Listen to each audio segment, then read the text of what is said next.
Hi అండి. Welcome to AK kitchen. ఈరోజు recipe palak pakodi sweet house స్టైల్లో చేసుకుందాం.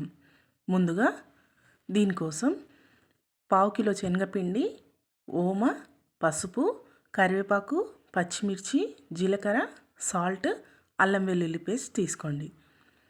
పకోడీ కోసం 2 లేతగా ఉన్న పాలకూర కట్టలు తీసుకోండి. ఇవి కాడలు వేసుకోకుండా ఓన్లీ ఆకులు మాత్రమే కట్ చేసుకోవాలి.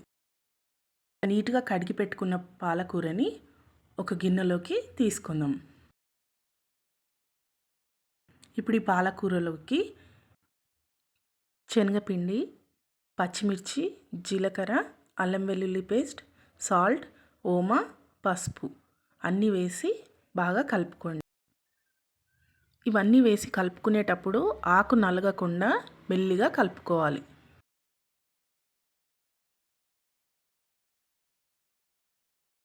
అన్నీ బాగా కలిసాక 1 టేబుల్ స్పూన్ అంత ఆయిల్ వేసి బాగా కలుపుకోండి. దీంట్లో వాటర్ ఎక్కువ పట్టవు, ఎందుకంటే మనం ఆకుకూర కడుక్కున్నాం కదా, ఆ వాటర్తోనే చాలా మట్టుకు సరిపోతాయి. 1 టేబుల్ స్పూన్ అన్ని వాటర్ యాడ్ చేసుకొని మంచిగా కలుపుకోండి.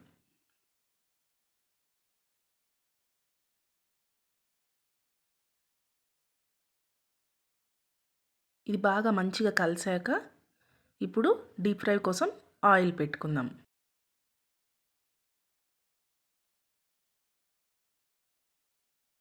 ఈ పకోడీ వేయించుకునేటప్పుడు పకోడీలు నూనెలో వేసేటప్పుడు నూనె వేడిగా ఉండాలి. పకోడీలు వేయడం అయిపోయాక స్టవ్ని సిమ్లో పెట్టేసుకోండి.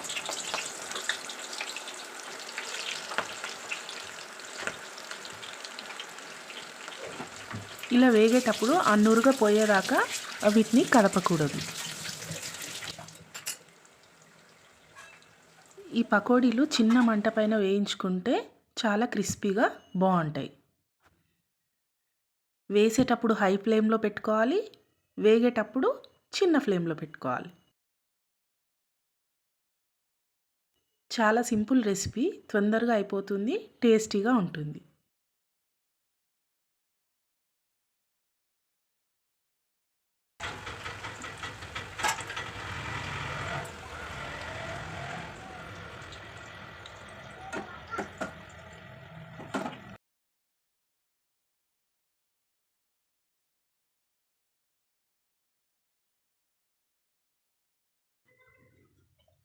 ఇలా కొంచెం కలర్ చేంజ్ అయ్యాక వీటిని ఆయిల్లో నుంచి తీసేద్దాం.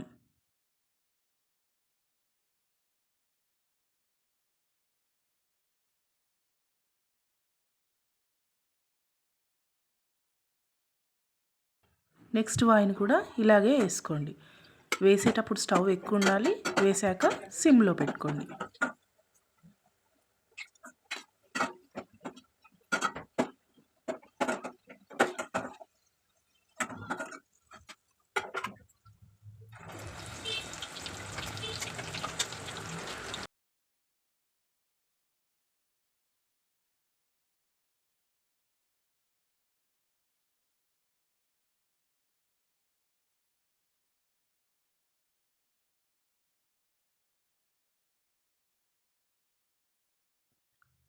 పకోడీలు రెడీ అయ్యాయి.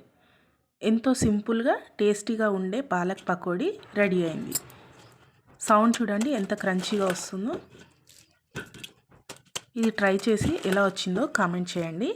వీడియో నచ్చితే లైక్ చేయండి, మీ ఫ్రెండ్స్కి రిలేటివ్స్కి కూడా షేర్ చేయండి.